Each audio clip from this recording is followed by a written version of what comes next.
বরিশালে সনাতন ধর্মাবলম্বীকে জোর করে বাড়ি ছাড়ানো হচ্ছে, এই দাবিটি ভুয়া। ফ্যাক্ট চেক সংস্থা রিউমার স্ক্যানার জানায়, ভিডিওটি সাম্প্রদায়িক কোনো ঘটনার নয়।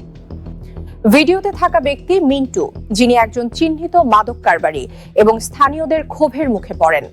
অর্থাৎ একটি অপরাধের ঘটনাকে ধর্মীয় নির্যাতন হিসেবে ভুলভাবে উপস্থাপন করা হয়েছে।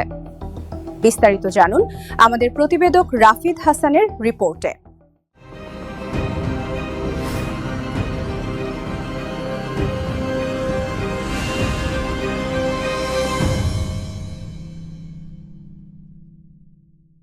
বাংলাদেশে সনাতন ধর্মাবলম্বী হওয়ার কারণে এক ব্যক্তিকে বাড়ি ছাড়তে বাধ্য করা হচ্ছে। সম্প্রতি ভারতীয় বিভিন্ন ফেসবুক গ্রুপ ও এক্সে, সাবেক টুইটারে এমন একটি ভিডিও ব্যাপকভাবে ছড়িয়ে পড়েছে। চলুন আসল সত্যটা জেনে নিই। ফ্যাক্ট চেকিং প্রতিষ্ঠান রিউমার স্ক্যানার এবং আমাদের অনুসন্ধানে বেরিয়ে এসেছে এই ভিডিওর আসল রহস্য।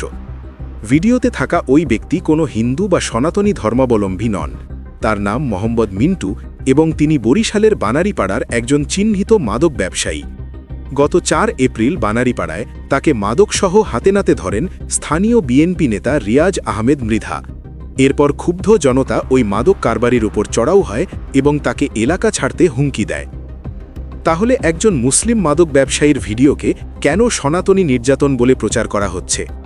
চলতি মাসের 23 ও 29 এপ্রিল পশ্চিমবঙ্গের বিধানসভা নির্বাচন, আর সেই নির্বাচনে ফায়দা লুটতে এবং সাম্প্রদায়িক মেরুকরণ বা পোলারাইজেশন তৈরি করতে ভারতীয় আইটি সেলগুলো বাংলাদেশের একটি সাধারণ অপরাধের ভিডিওকে এমন নোংরা রূপ দিয়েছে।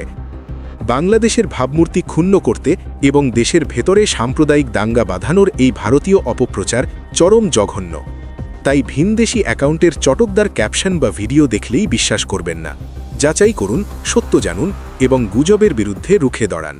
একটি ভুল তথ্য সমগ্র সমাজকে বিভ্রান্ত করতে পারে, তাই তথ্য যাচাই করুন, গুজব থেকে সতর্ক থাকুন।